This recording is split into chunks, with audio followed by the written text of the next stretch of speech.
aluta, aluta, aluta, aluta continua. When Bashorun Alhaji Chief Moshood Kashimawo Olawale Abiola used June 12 as a watershed, paying with his blood in what I have termed redemptive messianism or messianic redemption. Not many Nigerians could have made that sacrifice. May his soul perpetually rest in Aljana Firdausi. He taught us democracy.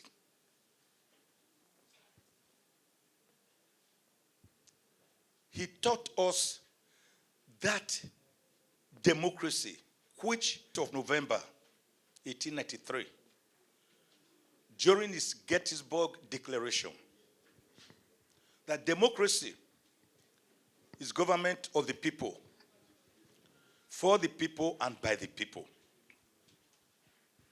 Not many people knew that Abiola will live forever in the hearts of Nigeria and Nigerians.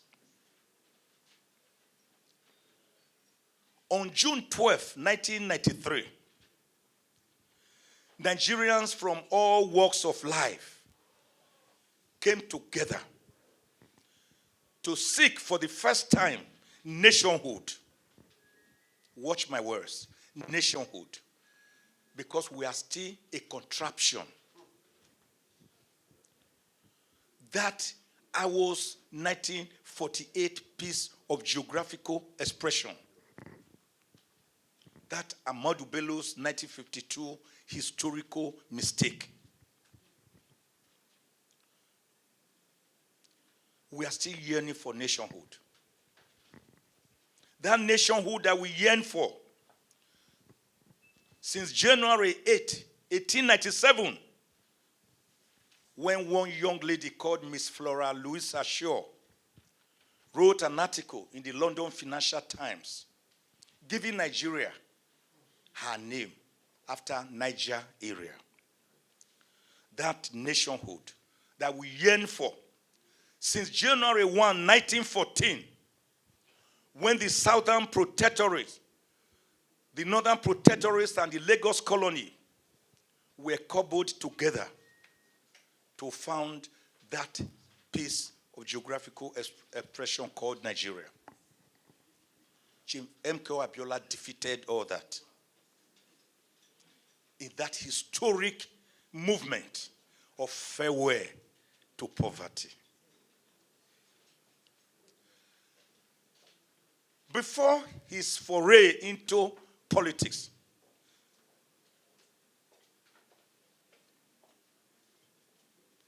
when you were with me 2 days ago in my office, did you tell me today we were coming here today? I'm reporting you to them all. He came, we discussed everything. He didn't tell me we would be here today. If not for Professor Killer, I wouldn't know.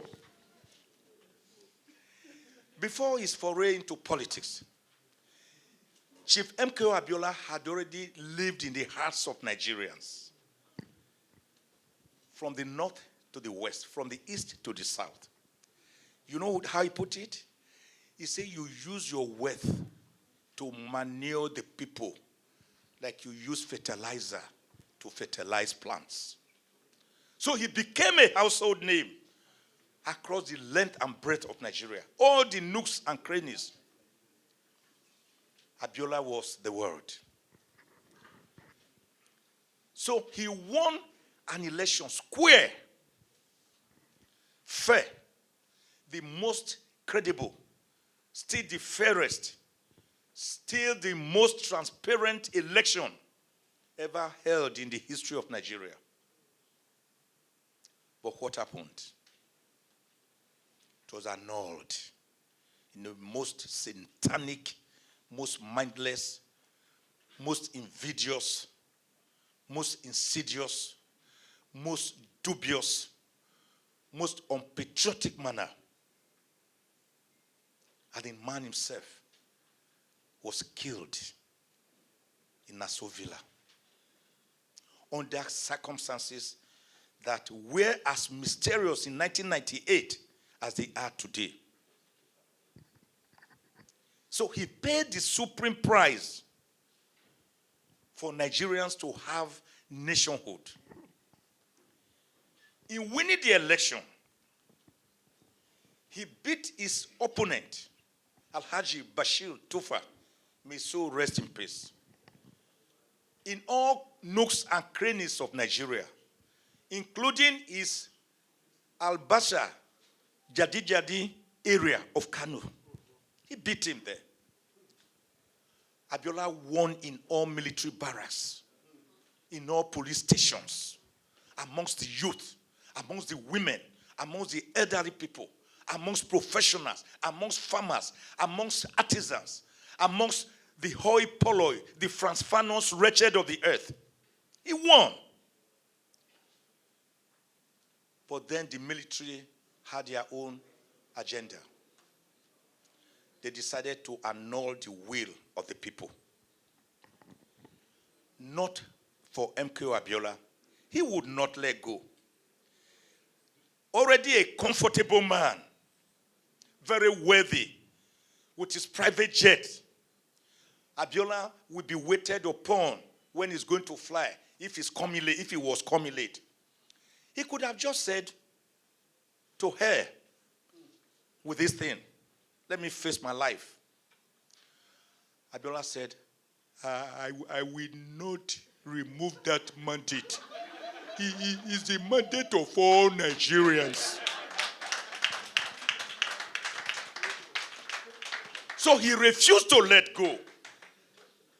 He said, he gave the principle of law. He didn't know it was a principle of law that he was giving. He said, you can't give out what you don't have. Some paid the supreme price.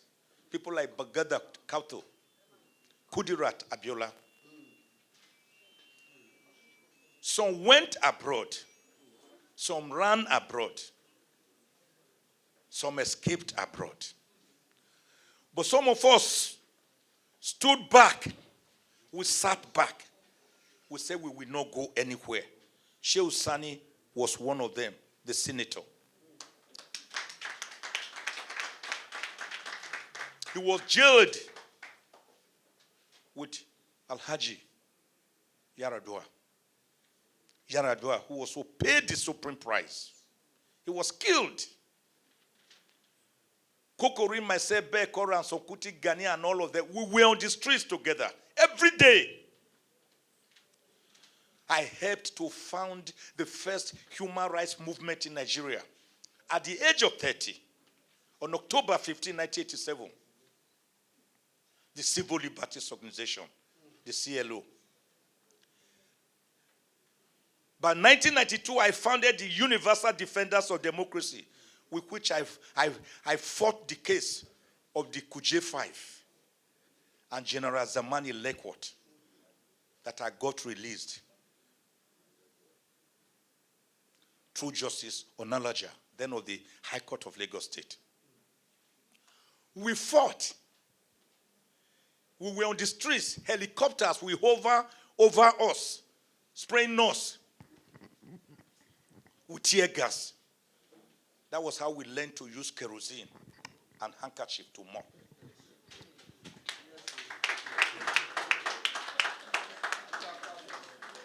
On one of the occasions, our veteran in the struggle, may so perpetually rest, the irrepressible gadfly, Chief Gani Faremi, actually collapsed. We had to carry him on our shoulders to the nearest hospital available. So it was a struggle. Abiola defined the struggle. And he paid the supreme price. For that, he will never, ever, ever be forgotten in the history of Nigeria. At the 2005 National Political Conference, I fought to make June 12th Democracy Day. I failed. At the 2009 Vision 2020 Conference, I fought to make June 12th Democracy Day. It was rejected. At the 2014 National Conference, where I was named the Caesarea of the 2014 National Conference, I moved a motion that June 12th, not May 29, was the proper Democracy Day. At the whole conference plenary carried that motion. But then, no government will do it. So when people said in August 2018 that Buhari was playing politics by naming June 12th Democracy Day and giving Chief MKO Abiola and Chief Gani Fawehinmi the second highest honor in the land, GCON, Grand Commander of the Order of the Niger. I said, for whatever reason he did it, to me, I'm a hard critic of Buhari and his government. Everybody knows that. I said, for whatever reason Buhari could do it, that has put him in history. I do not care. I'm not interested. But the important thing is that he did the right thing. You can never do the right thing at the wrong time. Nor can you ever do the wrong thing at the right time. So he left no stone unturned and no turn unstoned to give us Abiola as luminous as ever. For that, I praise President Buhari. For that singular act, even if I disagree with 99.9% of his acts, the important is that he did the right thing, making Democracy Day, June 12th, Democracy Day. As I sit down, let me paraphrase some of Abiola's immortal sayings.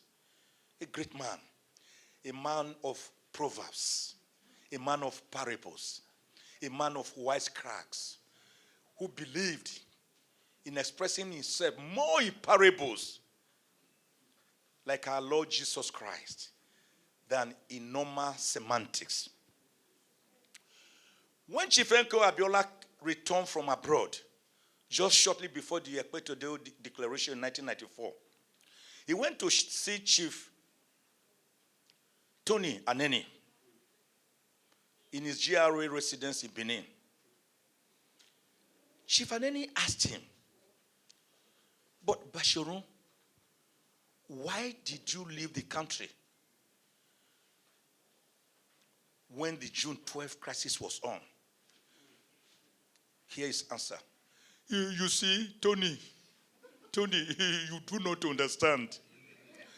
A bird does not tell another bird that a stone is coming. It simply flies away.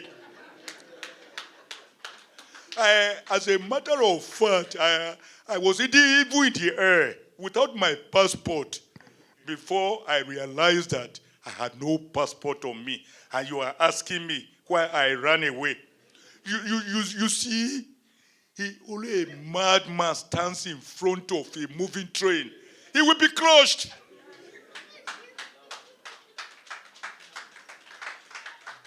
When the former ambassador, Walter Carrington, came to visit him here, he said, Walter, you are welcome to the right place. You see, when I saw you with that short man called General Sani Abacha, you bent down because you had to bend to his low height. But now that you have come to me, the president of Nigeria, you have assumed your natural height.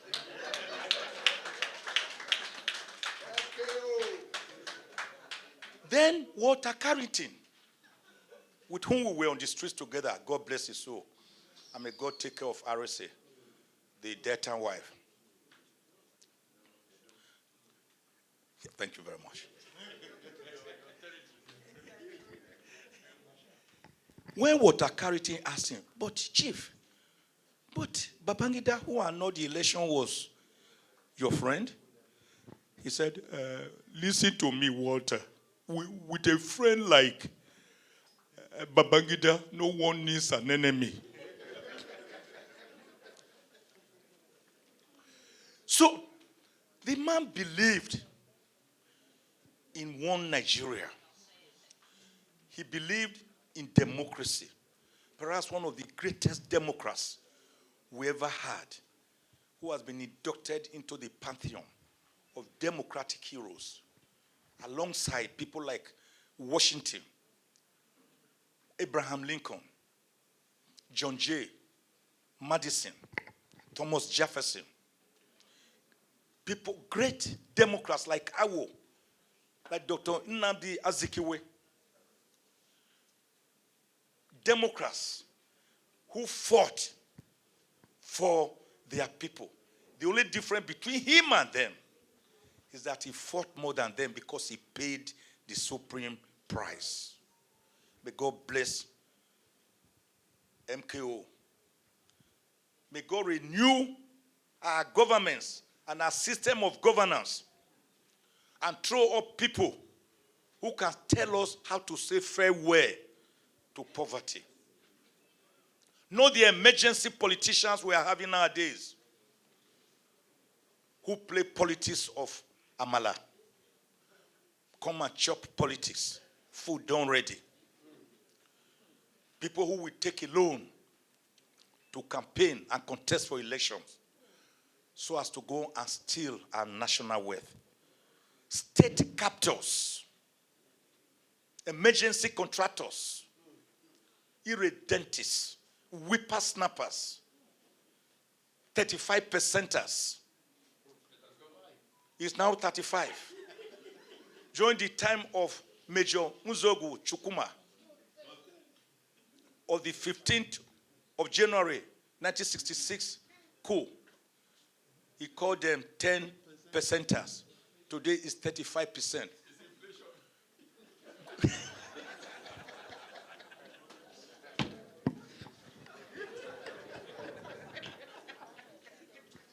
That is awarded.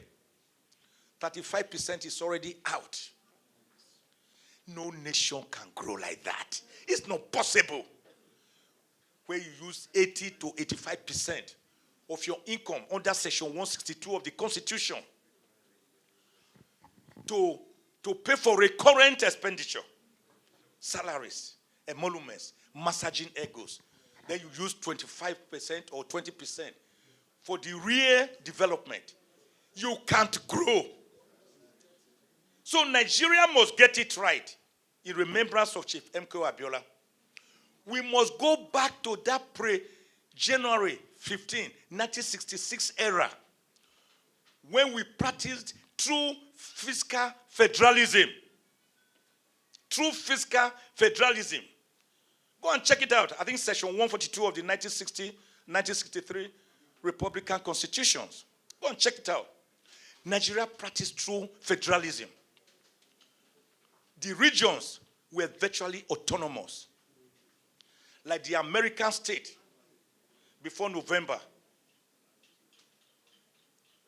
1867, when they decided to come to Philadelphia to have a more perfect union with 50 representatives and 33 of them signing the Independent Declaration.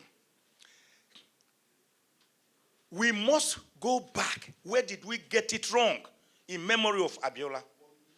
And where we got it wrong is when we turned Nigerians' federal system into a unitary system with all the commissioners in Nigeria going to Abuja at the end of every month to go and collect their wages from a behemoth elephantine center under Section 162 of the Constitution. They bring it back to the governors. The governors will lay like armed bandits the share meant for local government areas. The grassroots people Then they use up to 30 to 35% as security votes. And then the rest for the people. And then we are practicing what I've called electionocracy, not democracy. Electionocracy is a system whereby we have annual rituals every 4 years of electing or selecting leaders. Then the governor uses 1 year to pay costly visits across the state,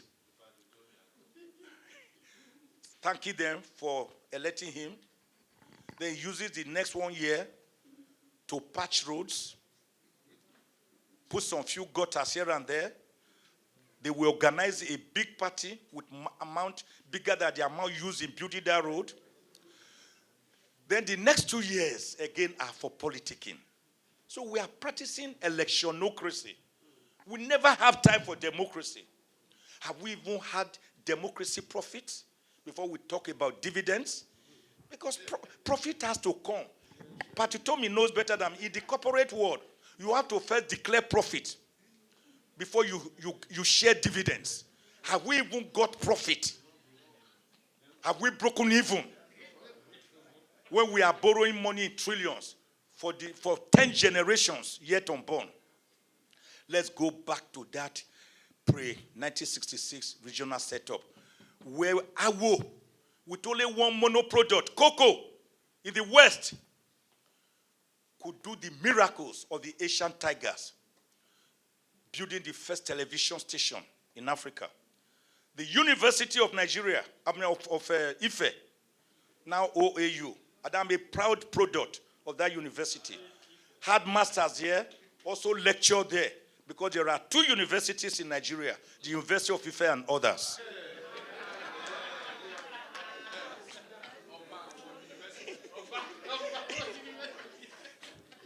And Awo built Liberty Stadium.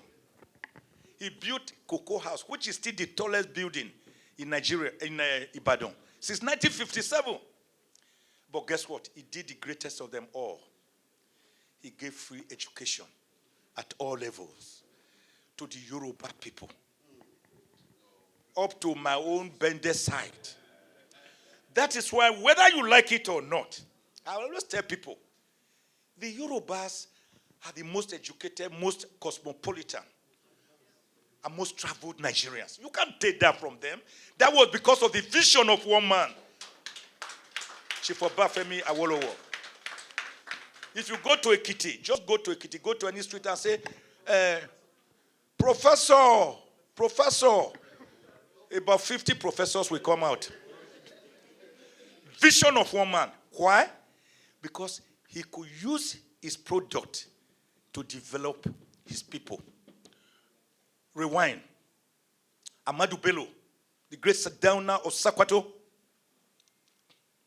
used the famous Kano groundnut pyramid, the hides, the cotton, the hides and skin, to form or found the Northern Nigeria Development Corporation, with which he built Ahmadu Bello University, Yankari Game Reserve, Hamdala and Doba hotels, and all the great indices of development you are still seeing in the North today. And he believed that he had to stay with his people to develop them. So he sent his deputy, Alhaji Tafawa Balewa, to the center to go and be prime minister. Go to the east.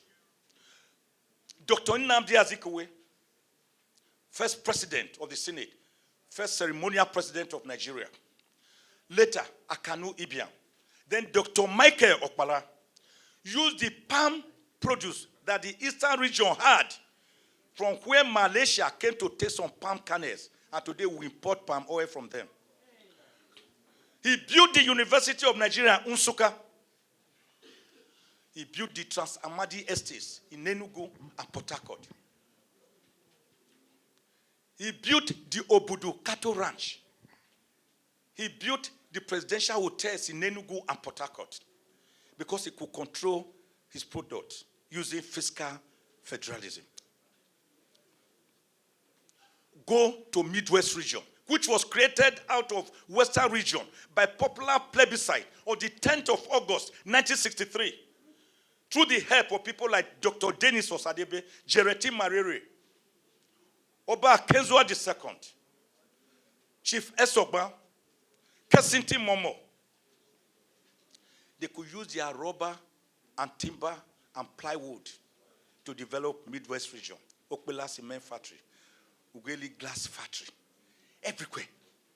So we have gotten it wrong by depending on a wasting product called oil, crude oil, which is fast going away, of Nigeria's former over 300 trillion cubic feet of gas reserve, which we are flaring every day, flaring over 80 to 95%.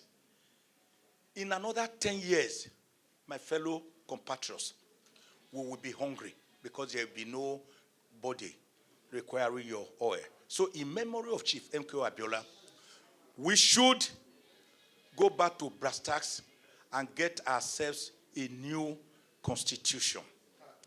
The way and method by which a constitution comes into being are even more important than the contents of that constitution. A constitution must be people-driven or touch-turners to enjoy the respectability, legitimacy, and dignity of the people. So when you impose a constitution on us in 1999, General Abdulsalam Abubakar, which was actually Decree number 24, and the constitution was a mere schedule. And then the constitution is lying about itself by saying in its preamble, we the people of Nigeria have given to ourselves the following constitution. It is a lie. We never did. It was by the 28 members of the Provisional Ruling Council in a document coupled together by the late Justice Nikki Toby. So we need a brand new constitution, not this patch work we are doing under Section 9 of the Constitution. You cannot amend a bad document because it is bad amendment times bad amendment multiplied by bad amendment is to still be equal to bad amendment. So if you do not restructure Nigeria, any government that comes will continue to fail. Restructuring is like that scriptural saying, seek ye first the kingdom of God and his righteousness, and every other thing shall be added unto you. So if you restructure Nigeria, every other thing will be added. Insecurity will go. Cheating, marginalization feeling that leads to armed banditry, insurgency, corruption, economic dilapidation, lack of belief in nationhood. All of them will vanish because everybody will have a sense of social justice, equity, good conscience, and egalitarianism. God bless you all. Thank you very much. We have a two-part engagement. One on behalf of Professor Wole Soyinka, and some remarks of recall, memory lane remarks about why today is important in Nigeria. Professor Wole Soyinka clearly wants us to remember that central to democracy is respect for the will of the people.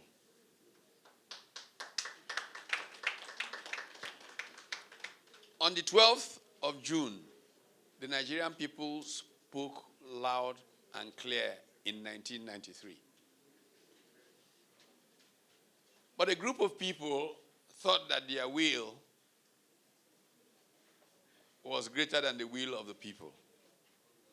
And because of that mindset, our country was locked in a long battle, but it was a battle of liberation.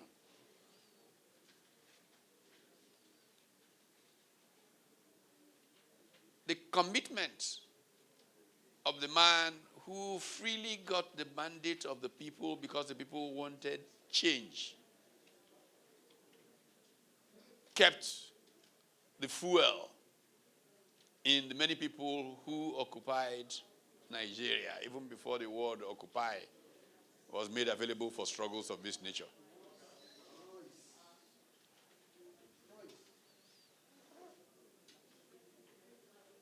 That struggle brought out citizenship in the Nigerian people. All Nigerians became involved. We were privileged to have movements like the concerned professionals. The concerned professionals were people who ordinarily did not think about politics. They were business executives. They were professionals. But when the will of the people was rubbished, citizenship arose in them, and they decided to join even on the streets. There were people who paid a very dear price. But what was not lost was that the will of the people was sovereign, was supreme. And that struggle eventually led to the end of military rule in 1998-99. But the big question that continues to haunt us is that the people have begun to feel weary about this their democracy, or them all crazy, as Fela called it.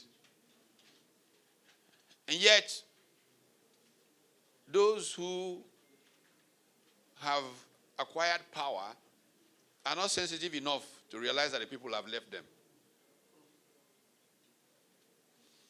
There is a program, initiative, tying several African countries together. This project, started by some American university dons, called the Afro Barometer, which measures the support of democracy in societies. And they've worked very hard in Africa. Since 1998, they have been measuring continually how people everywhere in Africa feel about their democracy. In 1998, when they started, the feeling about democracy in Nigeria was like the button was going, everybody was excited about this coming democracy, this 1999 election. The latest measure suggests that the Nigerian people don't care anymore about that democracy. The democracy has made itself unattractive to the people. And the hard measures in the Afrobarometer series are there. And so we have a collective duty to rebuild democracy. Almost in the way that Chief MKO Abiola's candidacy made us forget all those funny things we like to pretend that we care about. Ethnicity, religion, this, that. Everybody rallied around one candidate, no matter what language they spoke, no matter what religion they professed, and all of that. Our democracy needs to return to the excitement of 1993. And our hope, therefore, is that today provides the opportunity to begin to rally the people. And so on behalf of Professor Wole Soyinka, I'd like to challenge us to remember that we all have a duty as citizens to make this democracy work for the Nigerian people. Right now, it is not working for them because, if I might just give you a few statistics, Chief Michael Ozokhome tried to give a number of them, but just one or two flavorings that I think we somehow need to begin to get sensitive to. Next year, everything we earn as a country will not be enough to service our debt. The entire income Nigeria will have next year will not be able to service our debt. The thing that will facilitate new revenues, that will make it possible, the environment, the condition, is not improving, it's getting worse, so that investors are staying away. 28 May, 2 years ago, the Forbes magazine published an article, Nigeria, Africa's money-losing machine. In effect, it was suggesting that if you invest in Nigeria, you are foolish. And what is the big risk of doing business in Nigeria? Regulatory risk, government. We live in a country, and Chief Ozokhome gave that statistic in some measure about poverty. We have now been dubbed the poverty capital of the world. That means that we have the biggest concentration of absolutely poor people on the planet Earth. And the absolute poor in Nigeria actually exceed the total number of absolute poor in the most populous countries in the world, India and China. Nigeria has more poor people. The Bill and Melinda Gates Foundation study actually suggests that in the next 10 years, 40% of the most miserable people on the planet Earth will come from Nigeria and Congo DRC. And these are two extremely endowed countries in terms of natural resources. If we don't have a real democracy where your vote counts. But the Nigerian people can seize the process and make their votes count. Now, we can. That's what took us to the streets. The same people, very sadly, who killed Madam Kudirat Abiola were supposed to kill me. Yes. I mean, the records, court records are there. They tried twice and failed. But God's will always prevails. And so whatever it takes for us to return this country to democracy from this pseudo-democracy of now must be done. That is why every person in Nigeria must register. And like happened in Kanu, when Shekarao challenged Kwankwaso years ago, the youth manned the process. Thank God we now have electronic transmission, at least to contribute to the process, so that we can have a real democracy. Now, people don't vote, not because they don't want to vote, but because of 2, 3 things. One, the politicians use violence to make election day a day when decent people are afraid to come out. 2, they so doctor the process that people don't think anything will come out of it. But let the people know that they can make something come out of it and rally and defend their votes. Let me take a personal part away from this. You know, Chief Abiola, Chief Ozokhome had quoted when he went to see Chief Aneni after the election. I was talking about why he left the country. I had the privilege of that same conversation with Chief Abiola. I had traveled out of the country to go to a meeting in Belgrade, which was having a civil war. At the time, I had to fly into Budapest and a 10-hour car drive into Belgrade. And when I came out, I caught a flight to Frankfurt. It was in Frankfurt I heard Chief Abiola had left Nigeria. I called his home in London. He was not home. I left a message that I called. At about 2 a.m., my hotel phone in Frankfurt rang. It was Chief Abiola. And I said to him, Chief, I was rushing back to say we should start a thank you tour of Nigeria. We should just start a thank you tour and start going around Nigeria. Then he gave me a version of what he just said. I will tell you the truth. I will confess in public. During that phone call, I started crying. I just broke down and began to cry. And then we returned to Nigeria. The sacrifices that have been made are too much for us to lose this democracy, to allow it to continue to go the way it is going. We have to build a process. And that's the struggle that we have been engaged in for a few years now. I mean, people say third force, all those, Wale knows that I don't like that usage, third force. I don't like it at all, because some people don't understand, think that you are the third. You are not third. First of all, I believe that PDP and APC are one party. That's one party. So the thing was the alternative. Okay? And for us to build a real democracy, we need an alternative. And so we began with meetings. One of the things that people fear after an election is, these small parties, they don't have structure. That's part of the nonsense Nigerian politicians have structure. What is structure? They don't have structure means you wouldn't have people at the 120-something thousand polling stations. So if you don't have people there, they can change the result. That's what they call structure. And so we began to argue that to be able to create people who will police democracy, we needed to bring social movements outside of political parties into the process. And we began a process of trying to find those social movements that will come together under a big tent to use to ensure that the democratic process actually does prevail in Nigeria. And at a point, we agreed that one very important movement that can make a difference that's everywhere in the country is the labor movement. Not the Labour Party, the labor movement.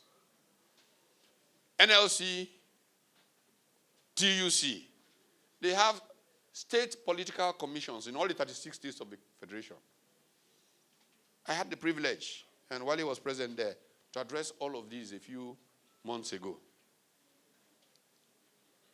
The NUT alone, NUT teachers, there is no community in this country where there isn't a teacher.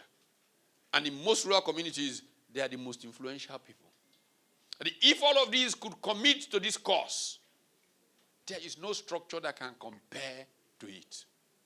Combined PDP, APC, they don't have structure compared to this.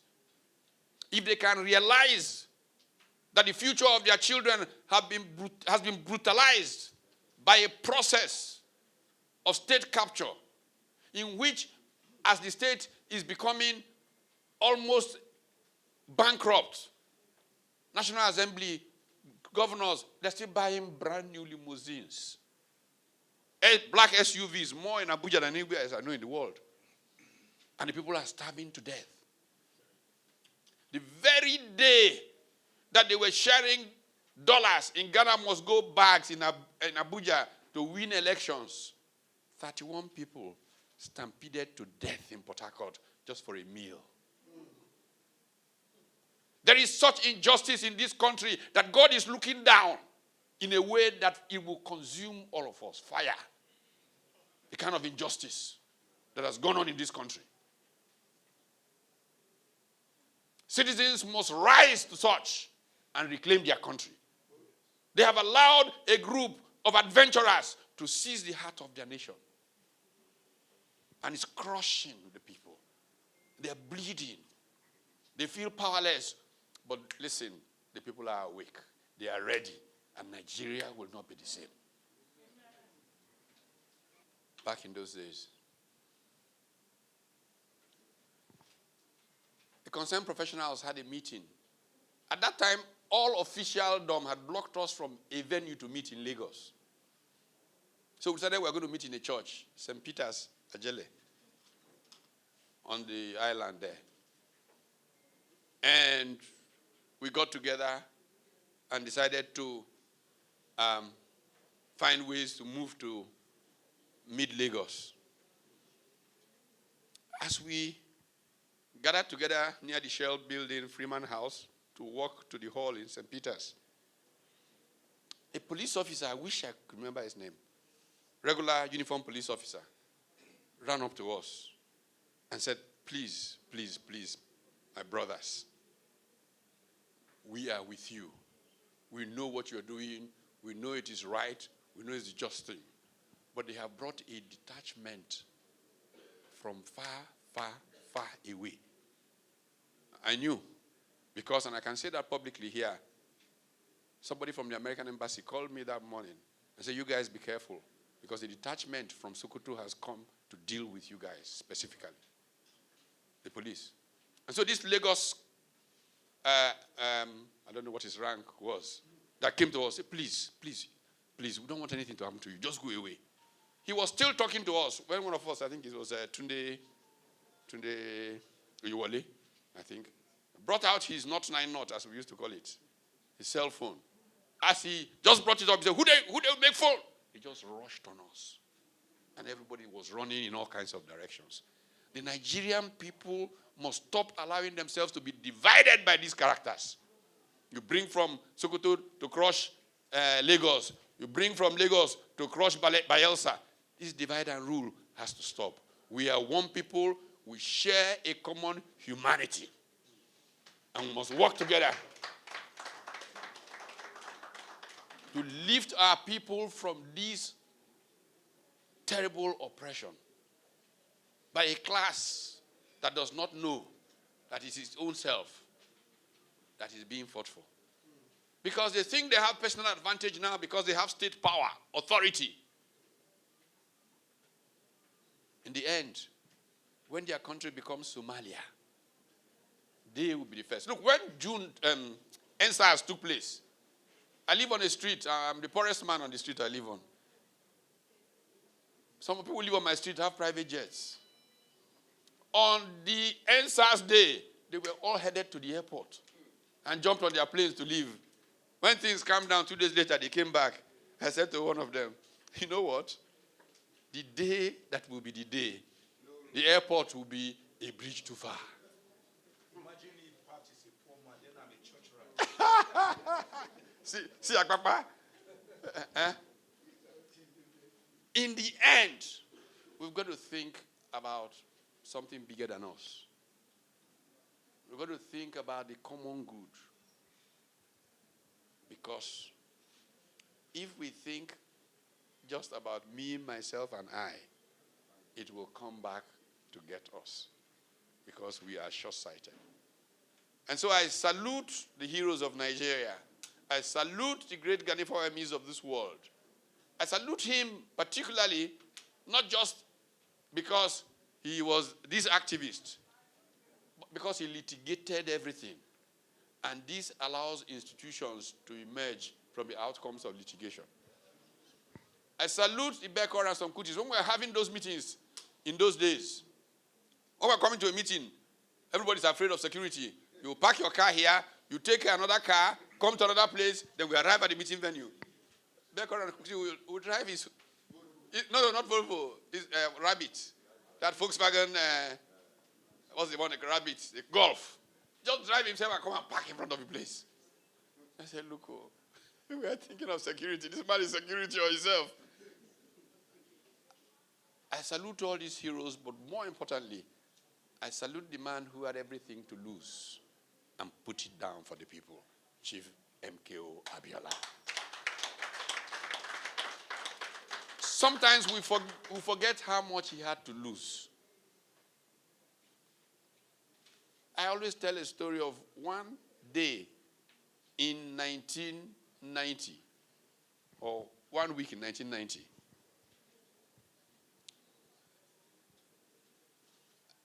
I was going to London that day. I was traveling on the same flight with Chief, the late Oba Oladile Olashore and all of that.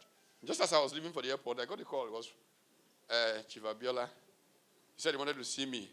I said I was on my way to London. He said, no problem. That he was actually coming to London. I said, okay. I gave him the phone number for my family because at that time I had been posted to the UK and just came back to Nigeria. I was on cross-posting. Give him the number in my place in the UK. And when I got to London, he called and said he was going to the G40 meeting in Caracas, in Venezuela. And that on his way back tomorrow, that he will call me. I said, okay. Sure as he had said, on his way back the next day, he called me from his car and said, could we see? He was going home. And I said, that I was going to the church. My daughter, who had just been born, was being baptized. He said, but I am going to Paris this night.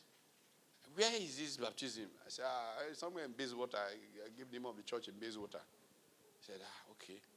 Maybe when he comes back from Paris, he will call me. I said, I went to the church. I got up to read the lesson, and there was Chief MKO Abiola sitting in the middle of the church. Inside the church. And after this thing, he said, look, I went to Baptist school, this is my first baptism. This is the first time I was.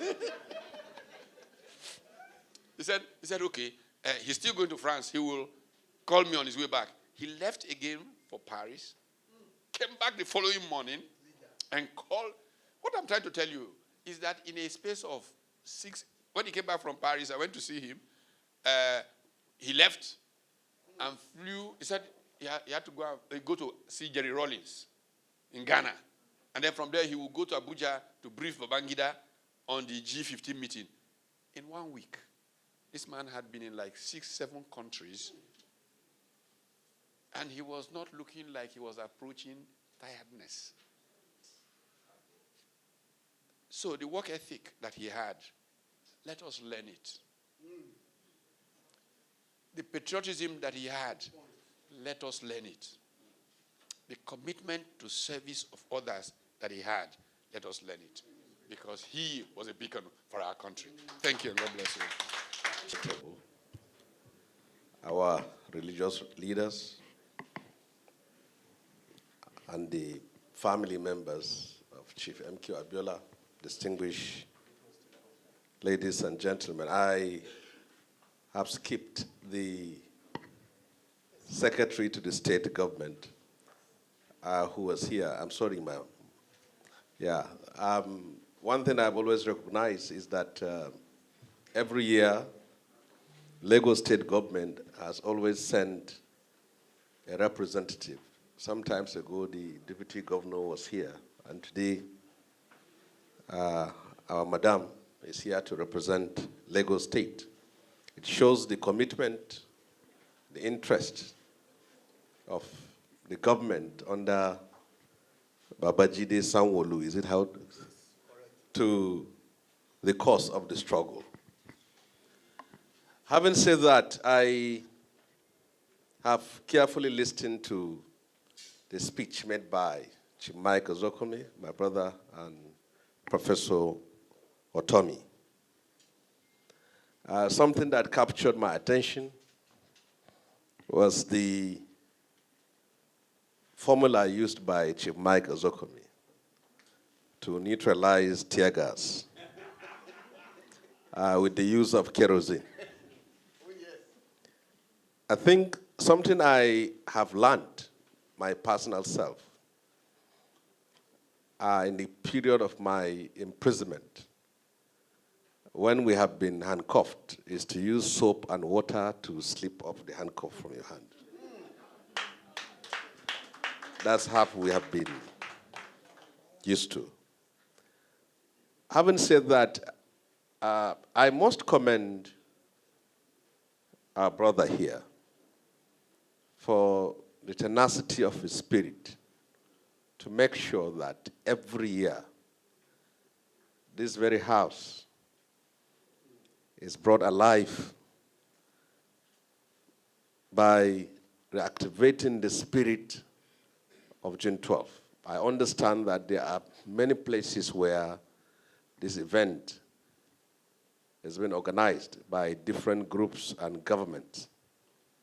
But I believe what is taking place here is the heart, the soul, the root, and the seed of the struggle.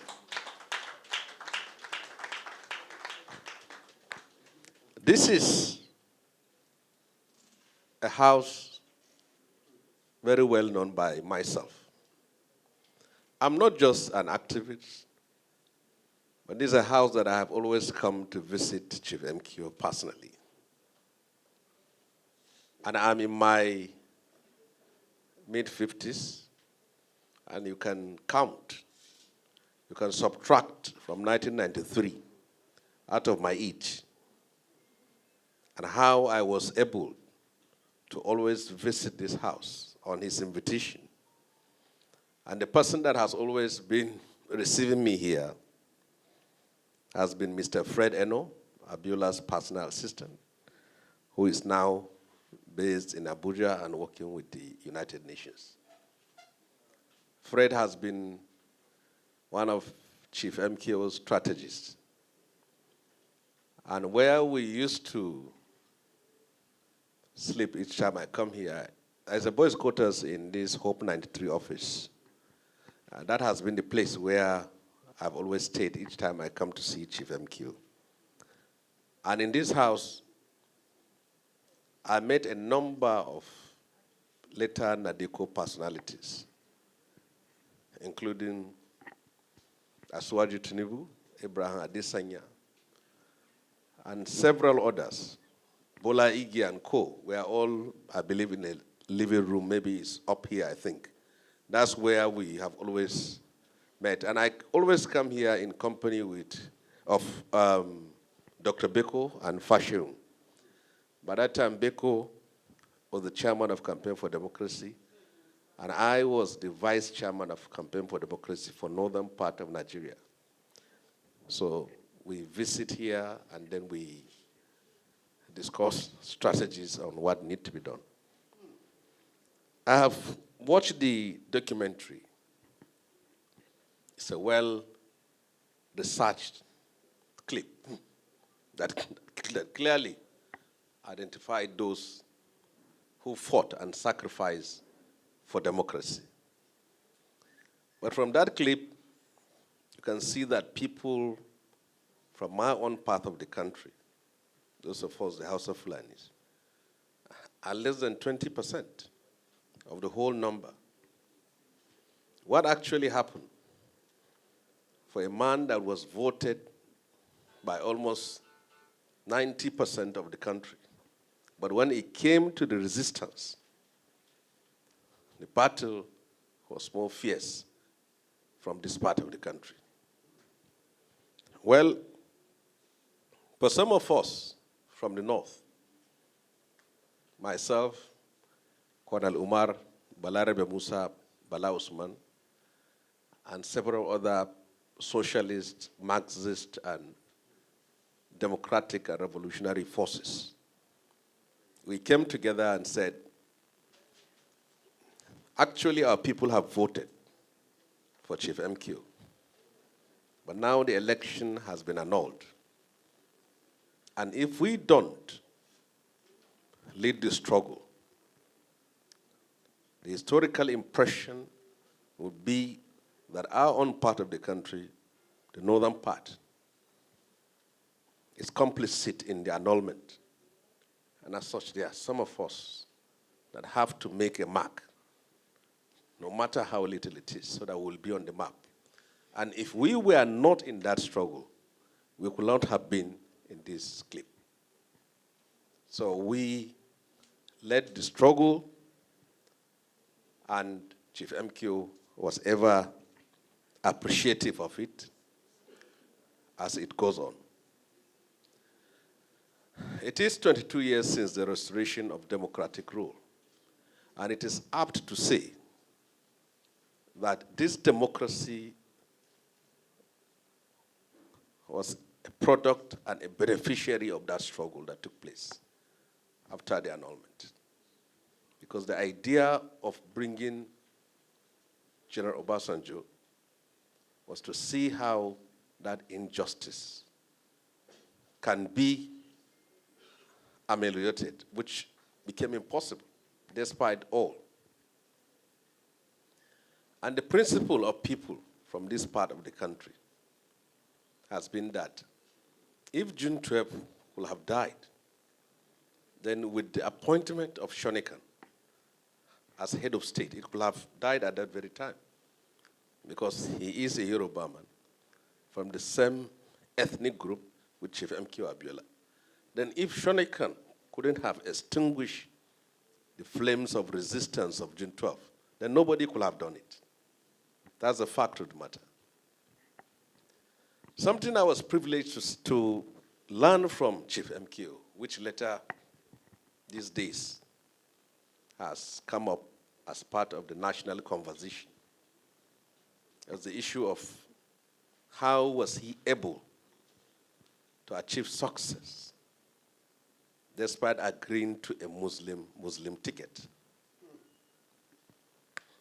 You see, it was possible for him to do that because he has invested a lot in that part of the country, to the point that people don't look at him from a religious perspective. So you must invest. Up to today, there is no one, no individual in both the northern part of the Niger and south that has invested so much in human capital development like Chief MKO.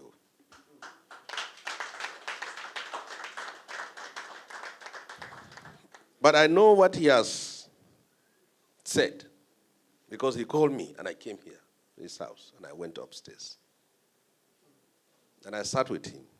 You know, in Islam, it is said if you die, when people are talking about you, the angels will wake you up for you to hear it. And when they are done, they will tell you to go back. That's in Islam. So, whatever is being said about Chief MKO, whether people are saying good or bad, he will be waking up to hear it. The narrative, the actual narrative was that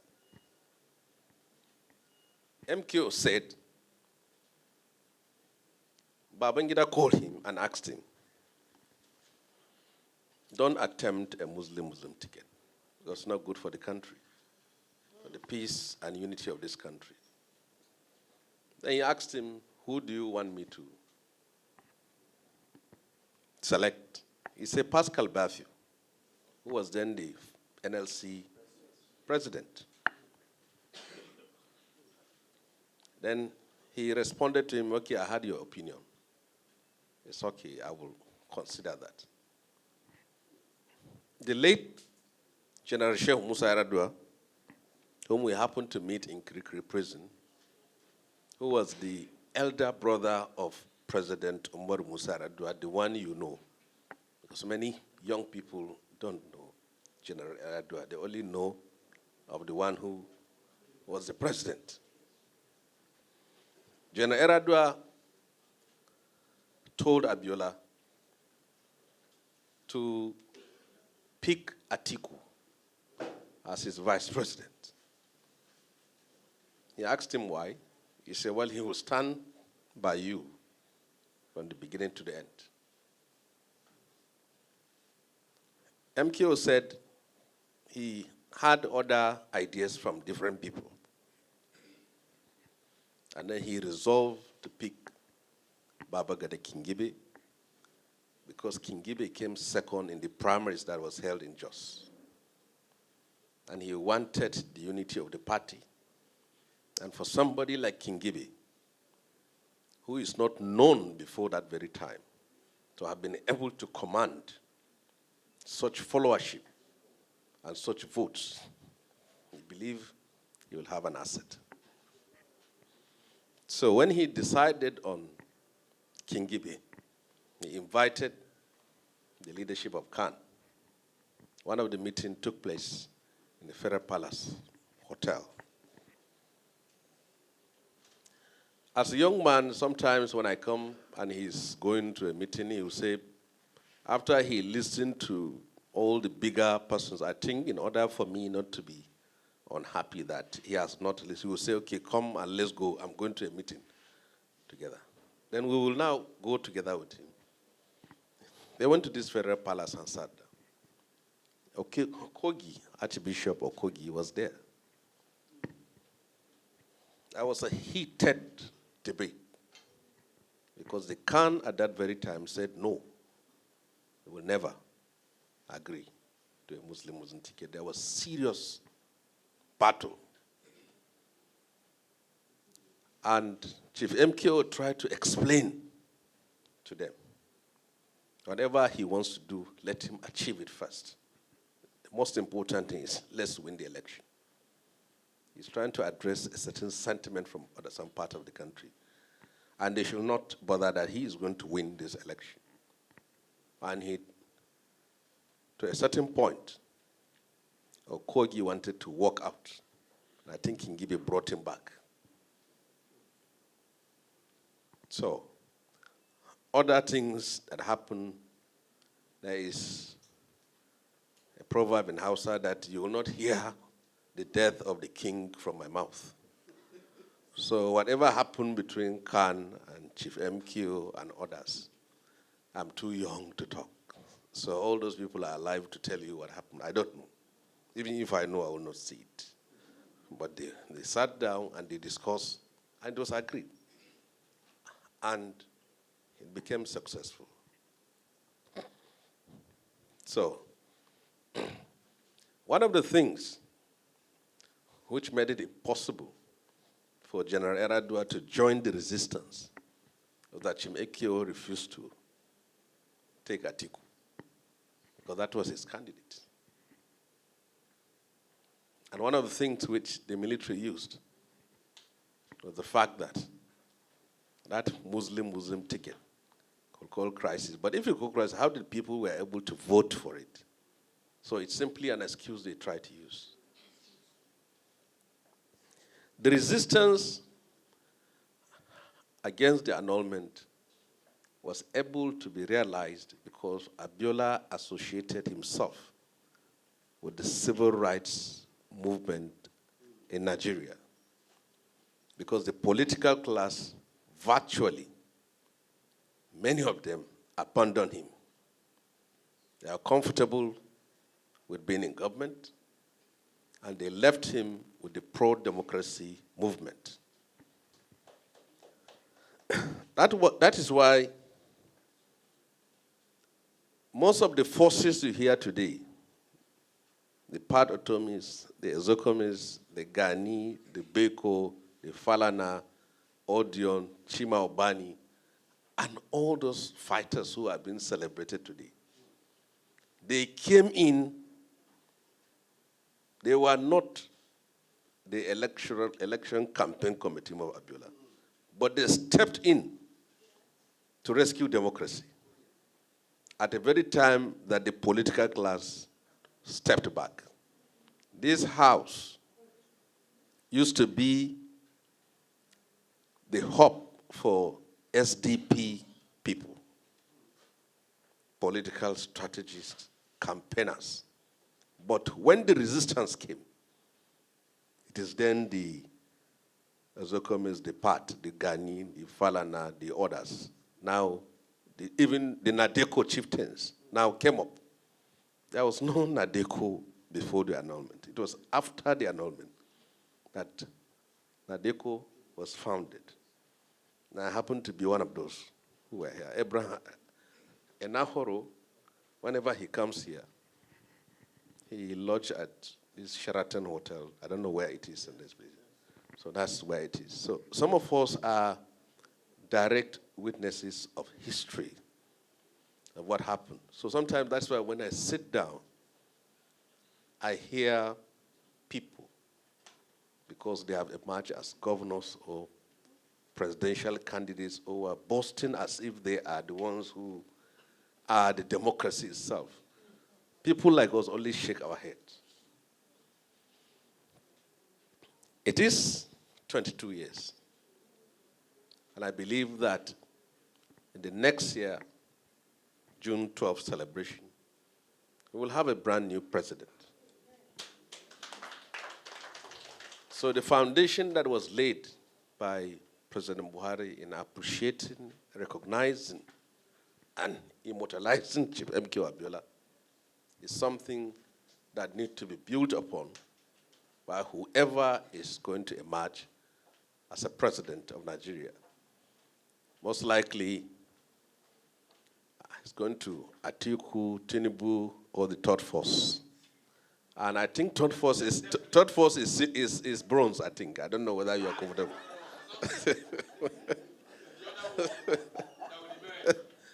So all attempt by the first and second force to bring in Utomi and Wale, they refused. They still insist on setting up a third force. Well, we hope that wherever it succeeds. But what we are so much confident is that all the political parties, the top ones who are most likely to emerge, all have one or another form of affinity with this family, with this cause, and with this struggle.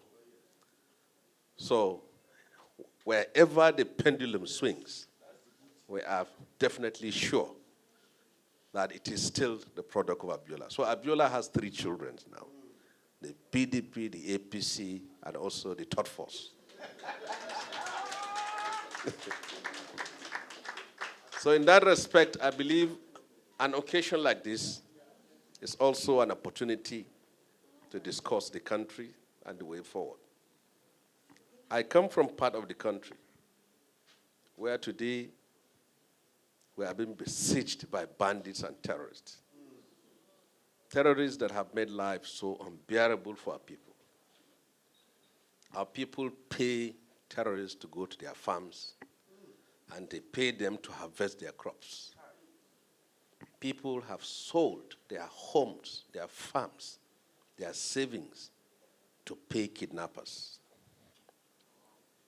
You can see from Greenfield University in Kaduna, the family is paid over 200 million as ransom. Ransom to rescue their children. Federal College of Agric-Mechanization, Kaduna, families paid over 250 million. There's a Bethel Baptist High School that was attacked. Over 300 students were kidnapped, and the same amount of money was paid. It has reached a point today in this country where each time your loved one is kidnapped, you simply leave your phone on, waiting for kidnappers to call you and to pay them money. This is how things have gone so worse. And it's all about leadership. Why should it be only Nigeria? Why is Benin Republic safe? Why is Niger Republic safe? Why is Chad and Cameroon? Why are they all safe? It's all about leadership. So the leadership that is in power today have failed to address what they have promised Nigerians in terms of security. It's a fact on the ground. This National Assembly, the 9th National Assembly, in the last 2.5 years, they have approved over $40 billion as loan from the federal government, for the federal government. If you have a placid, a compliant, and a kowtowing National Assembly, you have a dictatorship in the country.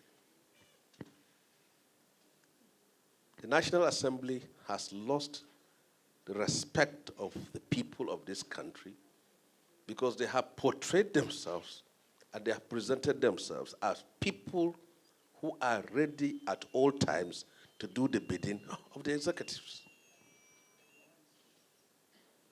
The way forward on the last note is, if we want a system where it will be possible for people to aspire for leadership and to be elected into leadership, we have to address the problems of money in politics.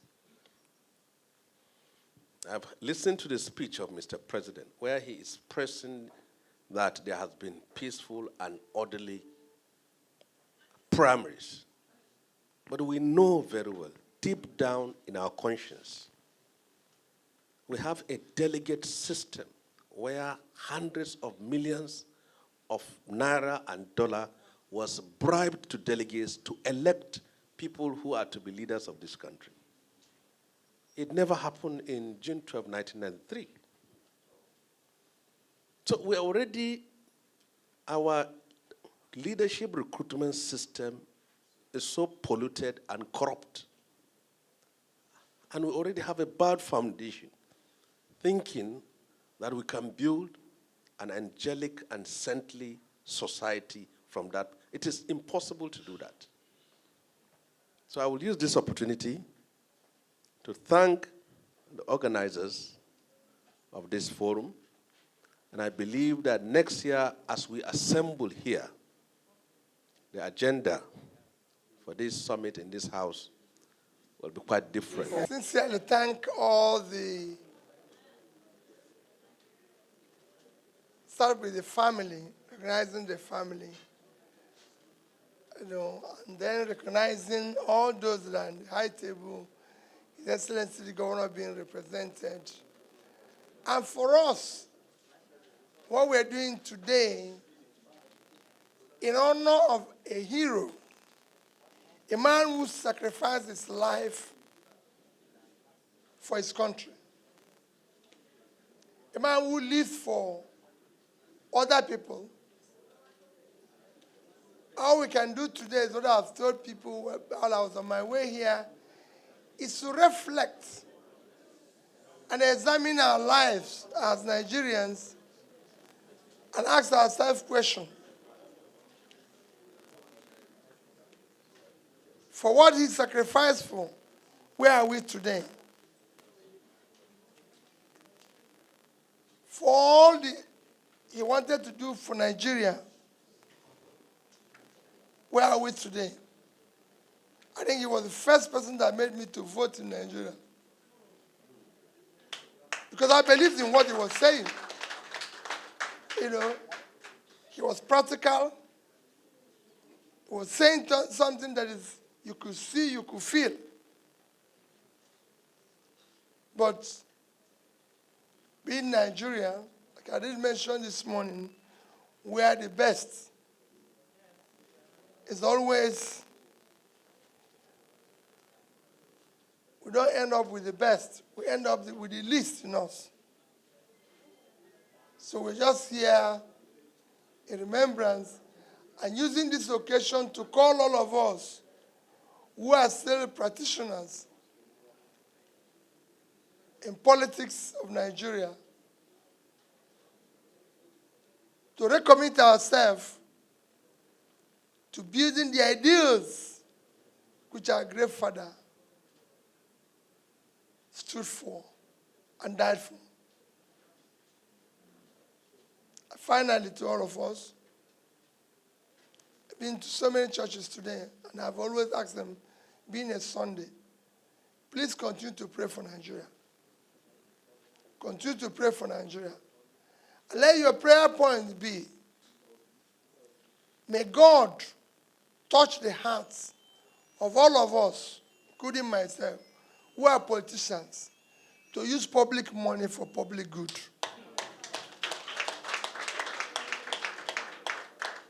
May God bless all of you. Thank you. Distinguished members of the High Table, especially the matriarch of the Abiola family and the children, and other distinguished personalities on the High Table, so that we can save time. I would not go through the protocol, and of course, every distinguished personality that is here present. I believe everybody that is present here is distinguished, and that's why you are here. So please, just permit me to say a few things, because there's no prepared speech on behalf of Mr. Governor. But I just want to, let me say a few things. Let me thank the Abiola family and the organizers of this event who have done it over the years, you know, since we lost Chief MKO Abiola.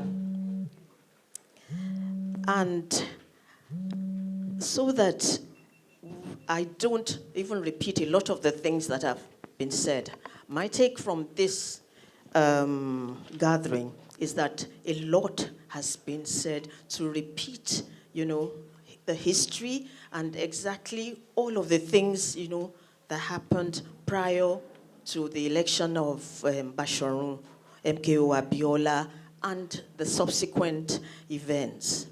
And the beauty of all of that is to remind us, because I believe as Nigerians, we tend to forget a lot of things very easily. I don't know why that is, but maybe it's not our fault. But that this particular event is always there to remind us so that we don't forget.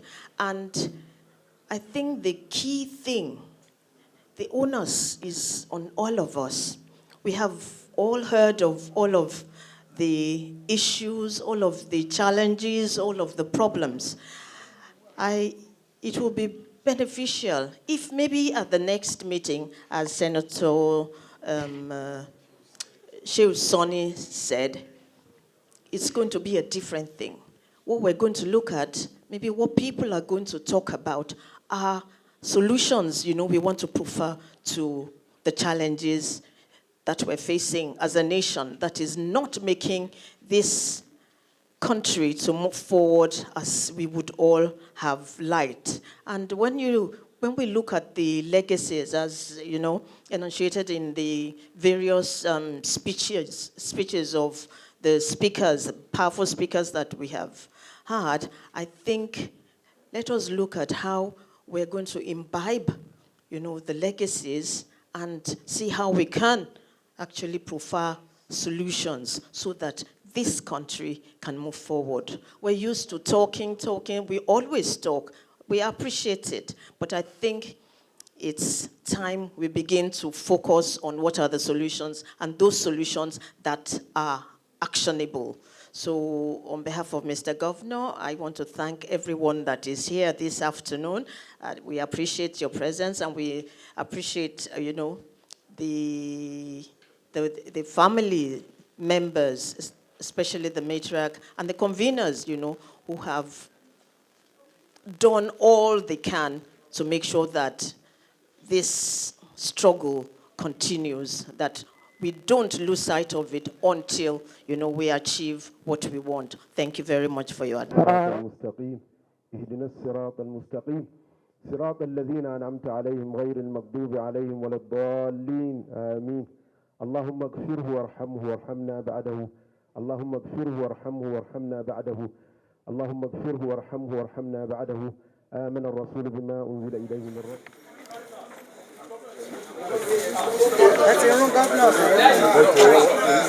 The governor of Lagos says so. Greatest Nigerian people, now is the time for honor for the matter of MKO Abiola.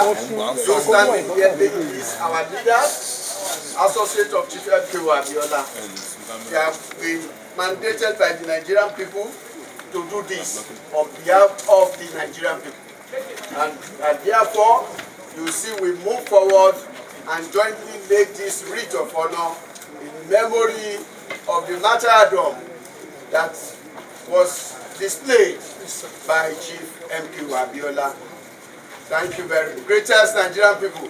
Great. There is victory for us. Victory. There is victory for us. In the struggle. In the struggle. For Nigeria. There is victory for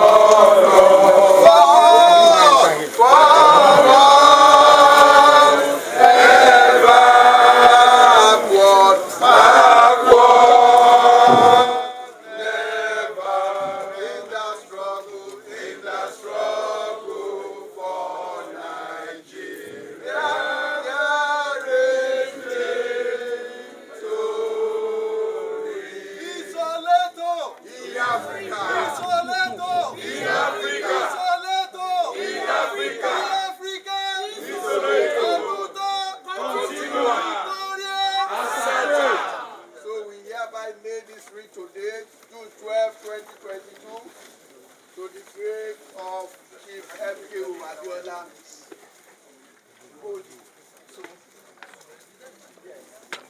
Photograph. Soli, soli, soli, soli.